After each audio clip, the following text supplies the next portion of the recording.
nawe tubifunye kati ekyo kikitegeeza bw'abanga anolamula emirembe n'emirembe.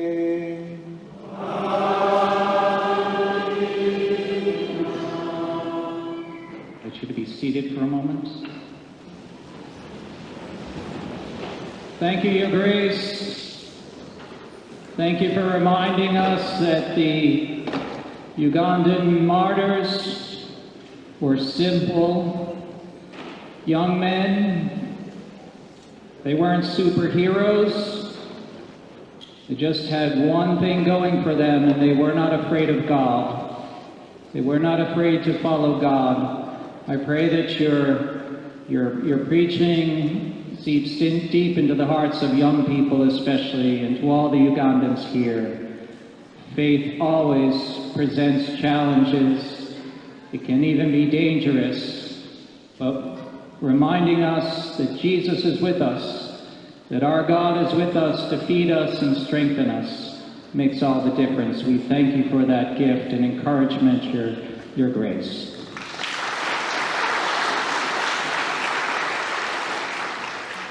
I know before the final blessing that you wish to bless the martyrs here today, but before that I would like to invite the Prime Minister, Mr. Charles Peter Mayanja, to come forward and say a message.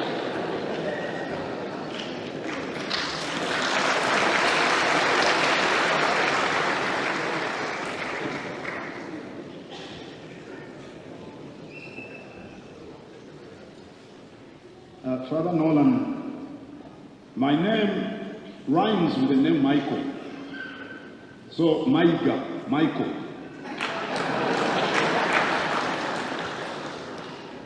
Twajja mu America kumpi sabbiiti 3 emabega. Twatuukireyo Seattle, kazi muyitayo Seattle. Ne tugende San Francisco, Los Angeles, gye twavudde okujja wano. Kirungi nti omukolo ogutwongeddeyo okubeera wano gwe guno, omukolo omutongole ogwatusibye wano kwabadde kujja kuza nammwe abajulizi mu misa olwaleero.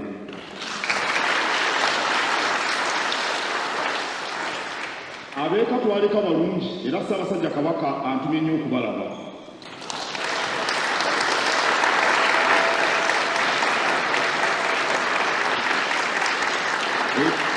Abeeno kibawulidde eri bwe mbatuusaako obubaka bwa Kabaka ffenna nga tuyimye. Ssaabasajja Kabaka antumye nnyo okubalaba.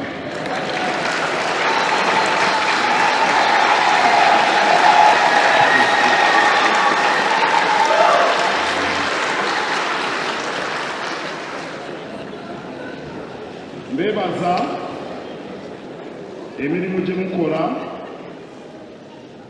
era mbeebaza olw'abo be muwagira mu ngeri ez'enjawulo eka. Omuganda agamba nti mu nkyamu mwe muva engolokofu. Okutta omuntu ng'abajulizi bwe battibwa bulijjo kibeera kya ntiisa, kiba kibi.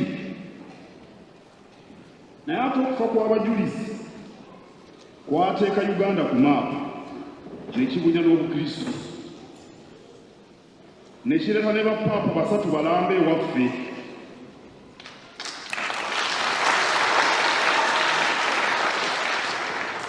So nga Paapa Pawulo ow'omukaaga bwe yajja mu 69, ndowooza gwe gwali omulundi omubereberye Paapa okukyalako ku lukalu lwa Afrika. Kale baakuteeka ku maapu ne bannyikiza n'Obukristo. Kyokka basebo ne bannyabo mujjukire nti obumalirivu butambulira wamu n'obugumiikiriza. Bw'obeera omumalirivu atalina bugumiikiriza, buli nkonge gy'osanga oyagala gisigulayo na mikono gyo. Naye ate ekyo kiyinza okukulema. Obugumiikiriza ndowooza n'abajulizi baabulina. Ate bwe butuwonya enkonge. N'agambye bwe twabadde nabo e Los Angeles nti si kirungi muntu kumala budde bwe bwonna bw'alina ng'ayomba, ng'akukkuluma, nga yeemulugunya, nga mu buli mbeera yalabamu kibi kyokka kyabulabe. Ne bw'oba ng'oli mukulembeze kyabulabe, ne bw'oba ng'oyagala ebyobufuzi. Ate ndowooza teyeetaaga bugumiikiriza nga bannabyabufuzi. Bw'oba obadde weesunga kufuga Uganda emyaka 40 olina kuba mugumiikiriza. Bye njogerako temubitegeera. Obugumiikiriza butuwonya okwekapa buli budde, butuwonya okuba n'ekkabyo. Yenna ab'ekkabyo bano Abamerika ne balimanya. Ekkabyo omuntu ow'ekkaaze, omuntu alina obukaalikaali, anyiikaala. Bw'otaba n'ebyo nga tolina kkabyo, kikuwa omukisa okwetegereza obulungi ensonga ezibeera mu maaso gaffe, olwo n'osalawo okukola ekituufu kubanga ofunye omukisa okukyetegereza. I love you more than that. I wanna be the father. Wamana babo sala. We two look up and I'm the one you've been looking for. Together with Chachi. Oh, forget my baby. We two look up and I'm the one you've been looking for.